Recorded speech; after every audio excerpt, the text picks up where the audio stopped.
Her text came at 2:30 a.m. "I'm at John's house. Come pick me up or we're done." I stared at the glowing screen, the words cutting cleaner than a knife. 7 years together, reduced to a drunken ultimatum she never thought I'd call. My thumbs hovered. My chest didn't pound. My breathing didn't spike. No, something colder spread through me. I typed back, "We're done then," and I pressed send. I met her in college. She had fire in her eyes, laughter in her voice, and the kind of smile that made a broke man think he'd just won the lottery. She said I made her feel safe. I believed her when she swore loyalty meant everything. Back then, I would have bled for her. But people don't change overnight. They erode. Little cracks form. I noticed how her phone never left her hand, how John's name, her coworkers, slipped into conversations like a shadow, how her late nights became routine. I wasn't blind, I just wanted proof. The proof arrived in the form of her arrogance. She didn't even hide it anymore. Tonight wasn't desperation, it was a test. She wanted to see if I'd fold, if I'd play the pathetic husband chasing after her while she giggled in another man's bed. But I don't chase, I plan. So instead of driving across town, I opened my phone. One screenshot, her location shared with me. John's address glowing on the map. One forward, sent directly to John's wife. 8 months pregnant, glowing in the pictures she proudly posted online. A woman I had met once, briefly. Sweet, unsuspecting. No message. Just the screenshot. Let the evidence speak for itself. Minutes passed. Then the storm began. Her texts flooded in first. "Wait, what? Babe, you can't be serious."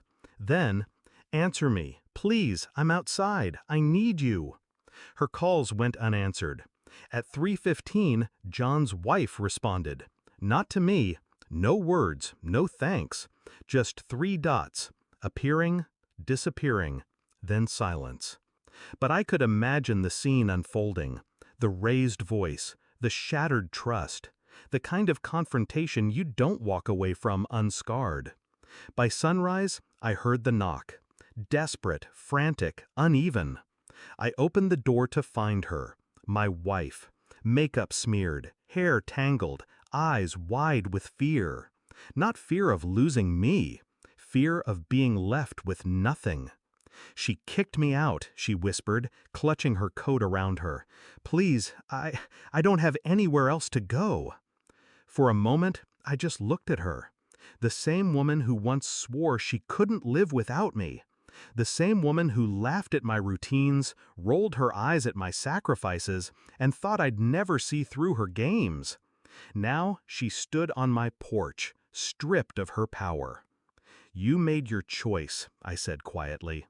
She reached for my arm. "But John, he's ruined. His wife, she's crazy." I cut her off with a look. Cold, final. Not my problem. Her face crumbled. That was the moment, the precise second she realized I had taken back every ounce of control she thought she owned.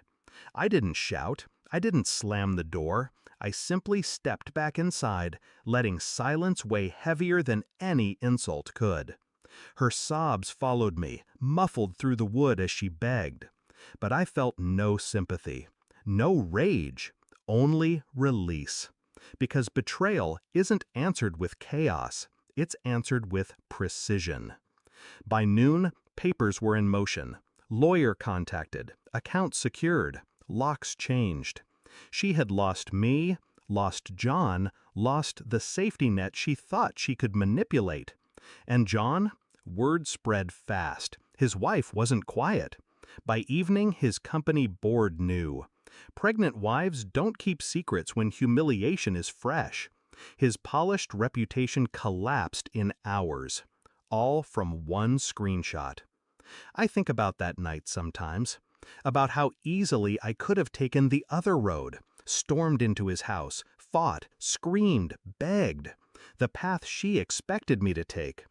But revenge isn't about noise, it's about silence. about letting the truth detonate where it hurts most.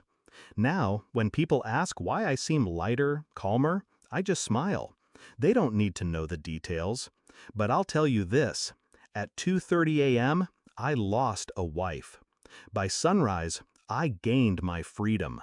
And that was the best trade I've ever made.